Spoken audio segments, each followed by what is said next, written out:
Hello दोस्तों, आपका स्वागत है हमारे यूट्यूब चैनल स्माइल विद एजुकांत। देखिए बच्चों, अब हम इंग्लिश ग्रामर में शुरू करने वाले हैं और इंग्लिश ग्रामर हमारी स्टार्टिंग से चल रही है, जिसमें हमने आपको बहुत सारे टॉपिक क्लियर कर दिए हैं। उसी में आगे अब हम ट्रांसलेशन की ओर आगे बढ़ रहे हैं। ठीक है बच्चों, अब हम बढ़ रहे हैं ट्रांसलेशन की ओर। ट्रांसलेशन किसकी ओर बेटा? ट्रांसलेशन। ट्रांसलेशन माने क्या होता है बेटा? अनुवाद। क्या होता है? अनुवाद। अब ट्रांसलेशन में अनुवाद को समझने के लिए हमें क्या क्या करना पड़ेगा, थोड़ा सा समझते हैं।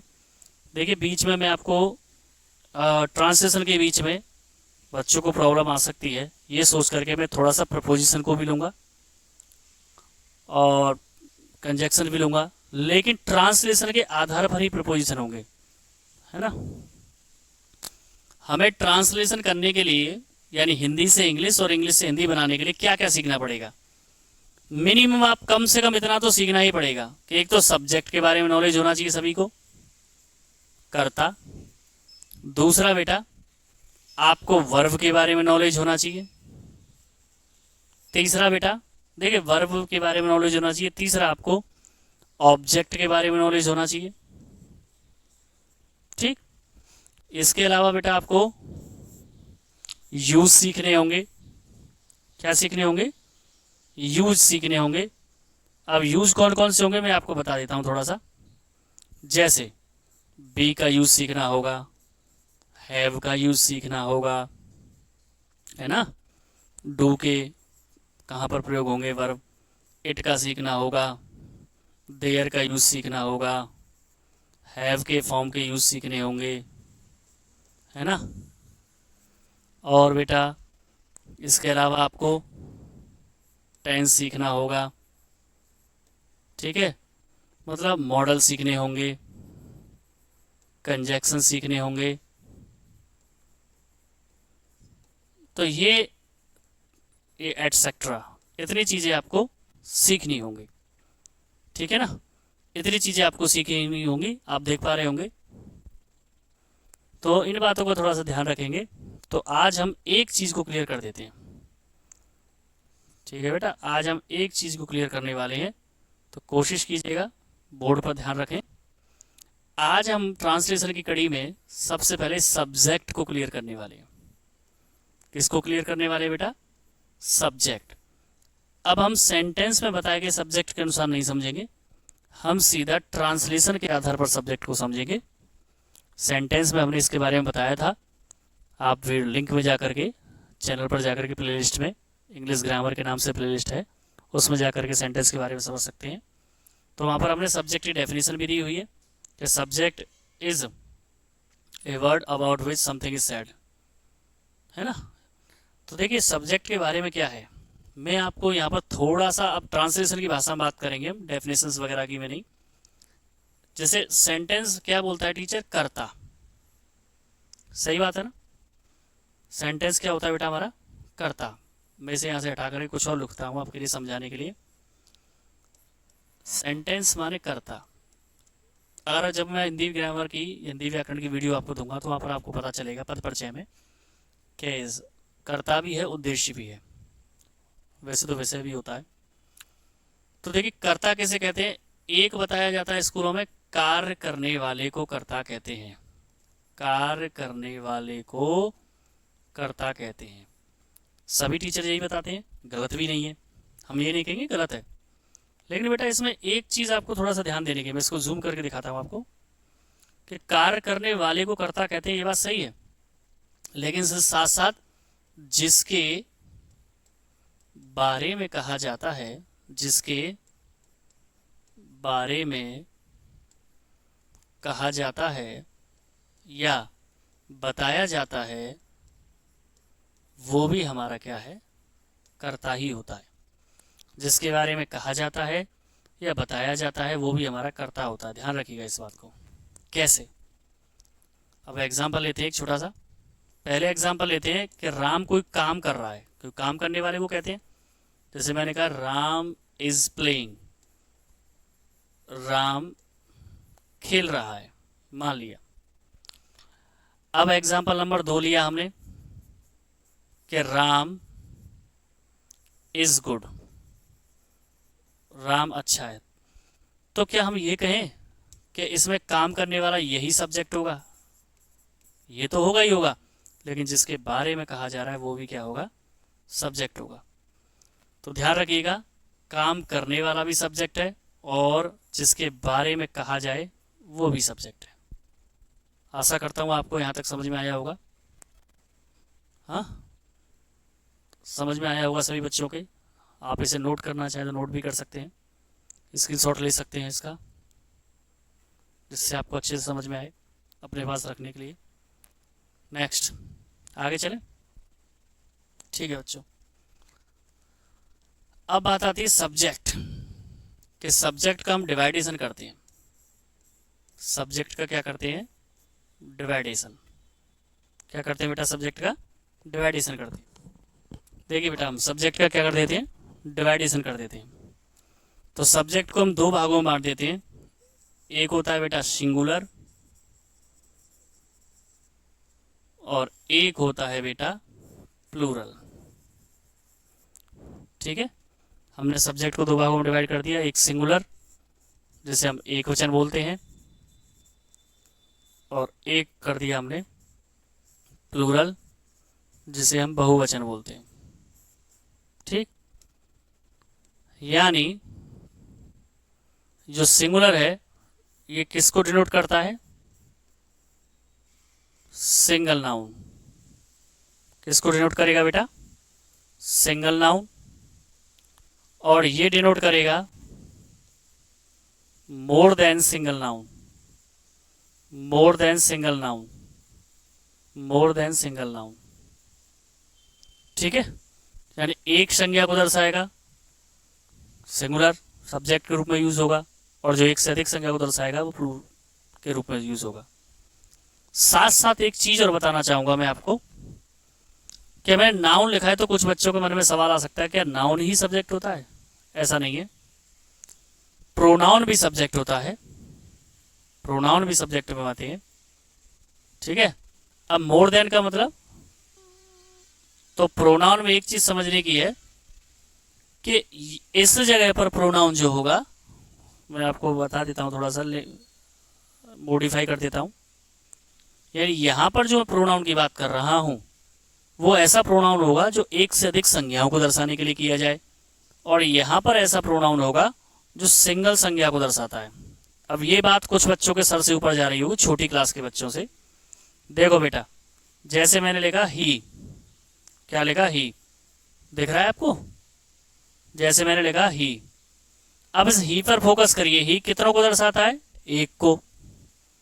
अब मैंने यहां लिखा, जैसे मैंने यहां लिखा दे। अब ये दे जो है, आप देखें तो दे कितनों को दर्शाता है? एक से अधिक संज्ञा को। कितनों को दर्शाता है बेटा? एक से अधिक संज्ञा को। आप देख पा रहे होंगे, देखो दे कितनों को दर्शाता है? एक से अधिक संज्ञा को दर्शाता है। तो ये बात बताना चाह रहा था मैं आपसे, दोबारा बता देता हूं, कोई दिक्कत नहीं है। यानी सिंगुलर में नाउन सिंगल होगा, लेकिन मैं जो प्रोनाउन की बात कर रहा था वो ये समझाना चाह रहा था, जैसे आप ही को लें तो ही क्या है? एक संज्ञा को दर्शाएगा। ठीक है, तो ये हमारा क्या हो गया? यानी सिंगल को दर्शाता है। अगर हम प्लूरल की बात करें तो इसमें कौन से प्रोनाउन आएंगे? जो एक से अधिक संज्ञाओं के लिए प्रयोग की जाए, जैसे दे। ये बताना चाह रहा था मैं। तो यानी आते तो इसमें प्रोनाउन भी हैं। ठीक है ना? तो हमने क्या लिखा था? सब्जेक्ट। आपने नोट डाउन कर लिया था क्या? जिसमें हमने सिंगुलर लिया था और दूसरा लिया था बेटा प्लूरल। मैं इसकी राइटिंग को साफ कर देता हूं, कुछ बच्चे छोटे हमारे जो जुड़े हुए हैं वो आप समझ पाएंगे। Subject डिवाइडेशन singular plural. अर्थ की बात करें तो एक वचन, और यहां हो जाएगा बहुवचन। ठीक है, ये डिनोट करेगा, डिनोट्स सिंगल नाउन।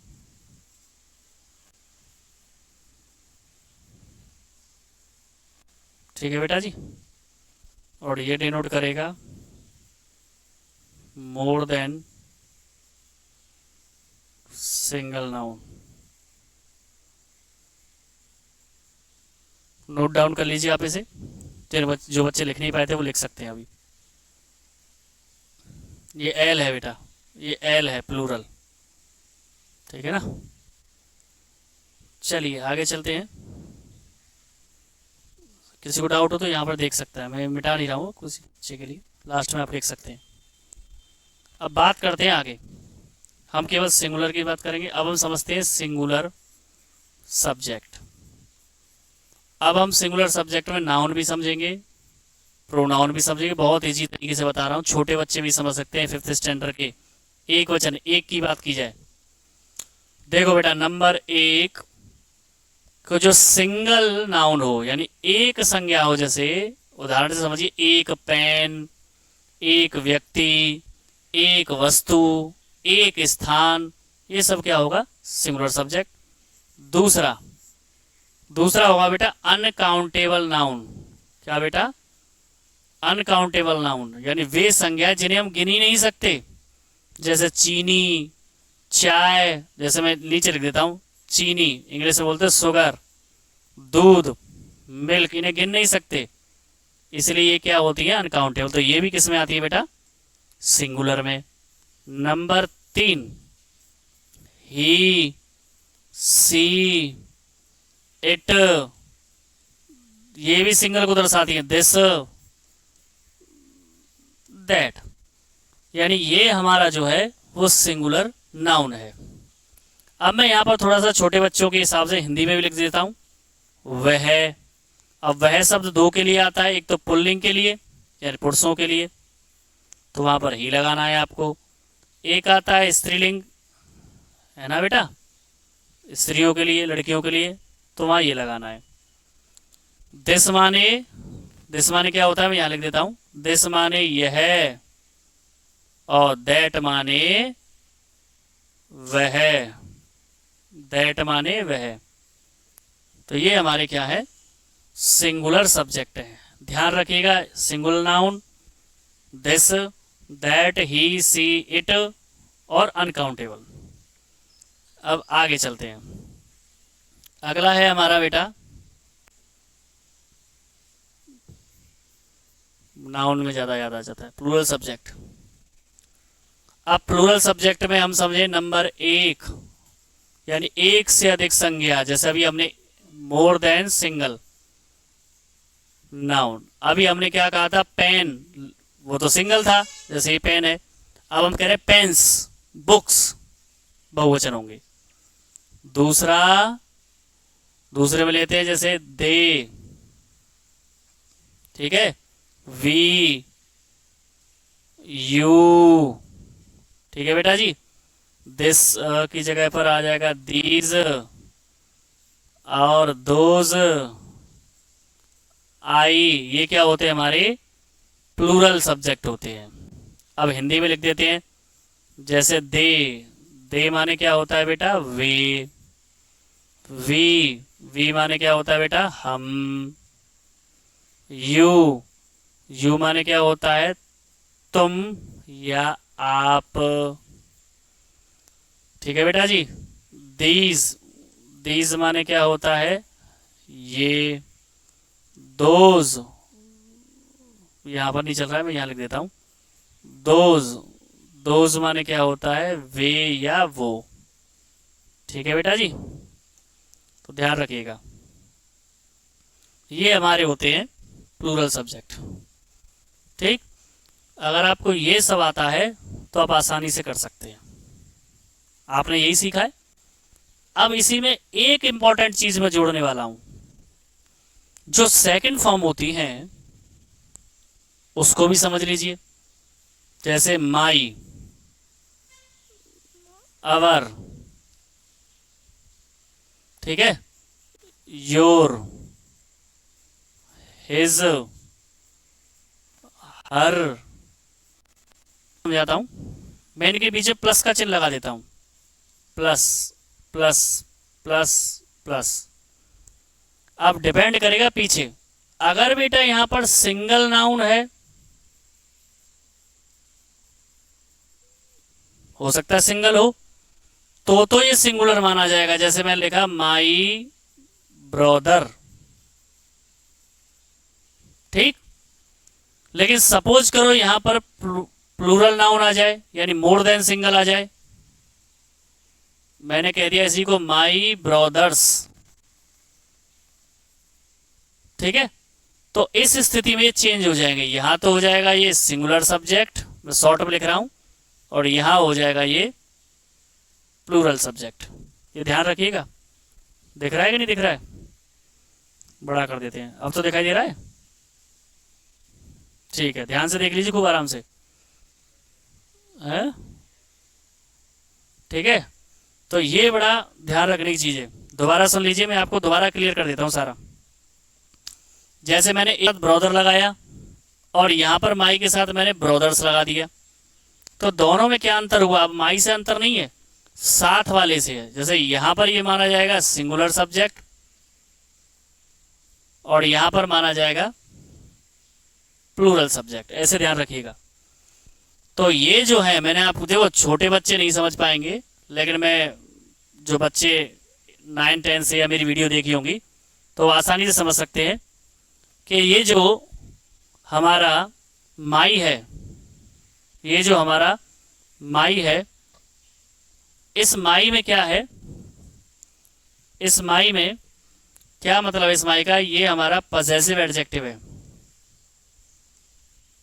क्या है? ये हमारा पजेसिव एडजेक्टिव है। और पजेसिव एडजेक्टिव होने की वजह से इसके साथ क्या दिया गया है? नाउन दिया गया है बेटा। तो इस नाउन के आधार पर आप डिसाइड करेंगे कि ये सिंगुलर है या प्लूरल है। तो ध्यान रखिएगा, जो सेकंड फॉर्म है, ये हमारा माई पजेसिव एडजेक्टिव है। इस पजेसिव एडजेक्टिव के आधार पर, यानी पजेसिव एडजेक्टिव जो सेकंड फॉर्म है, तो इस सेकंड फॉर्म के साथ जो नाउन होगा उसके आधार पर आप डिसाइड करेंगे कि वो सिंगुलर है या प्लूरल है। ठीक है बेटा जी, समझ में आया? एक और एग्जांपल ले लेते हैं। अवर, वैसे वी का है फॉर्म, प्लूरल होना चाहिए, लेकिन मान लीजिए मैंने कहा अवर कंट्री, तो हम कैसे बोलेंगे? अवर कंट्री इज ग्रेट बोलेंगे ना। तो यहां पर ये अवर कंट्री सिंगुलर को दर्शा रहा है, यहां पर ये कैसा सब्जेक्ट माना जाएगा? सिंगुलर। अब मान लीजिए मैंने अवर के साथ फ्रेंड लिख दिया और पीछे एस लगा करके प्लूरल में लिख दिया अवर फ्रेंड्स, तो ये अवर फ्रेंड्स क्या हो गया? प्लूरल हो गया। तो ये ध्यान रखिएगा। तो हम रिपीट कर देते हैं एक बार। हमने सीखा था सब्जेक्ट के बारे में, जो कि दो प्रकार है, सिंगुलर प्लूरल, यानी डिनोट सिंगल नाउन सिंगुलर, और डिनोट्स प्लूरल यानी मोर देन सिंगल नाउन, वो क्या होगा? हमारा प्लूरल होगा। नेक्स्ट है हमारा सिंगुलर सब्जेक्ट। सिंगुलर सब्जेक्ट में क्या सीखा था हमने बेटा? कि जो हमारा सिंगल नाउन है वो हमारा सिंगुलर सब्जेक्ट होगा, अनकाउंटेबल नाउन है वो भी सिंगुलर सब्जेक्ट होगा, he she it they, he she it this that, ये भी हमारे क्या होंगे? सिंगुलर नाउन होंगे। ठीक है। नेक्स्ट है हमारा प्लूरल सब्जेक्ट। प्लूरल सब्जेक्ट में क्या था बेटा? मोर देन सिंगल नाउन, जिसमें दे, वी, यू, आई, दीज, दोस ये थे। दे माने वे, वी माने हम, यू माने तुम, दीज माने ये, दोज माने वे। ठीक। नेक्स्ट हमने समझाया था कि अवर कंट्री, अवर फ्रेंड्स, यानी जो सेकंड फॉर्म है प्रोनाउन की, उनके साथ जो नाउन है उससे डिसाइड होगा कि वो सिंगुलर है या प्लूरल। तो आशा करता हूँ आप सबको यहाँ तक वीडियो समझ में आया होगा। और ऐसी इंटरेस्टिंग वीडियोस के लिए हमारे चैनल को लाइक करें, सब्सक्राइब करें, शेयर करें, कमेंट करना ना भूलें, और लगातार जुड़े रहें। कोशिश की जाएगी अच्छे से अच्छा समझाने की। Stay healthy and stay fit. जय श्री श्याम।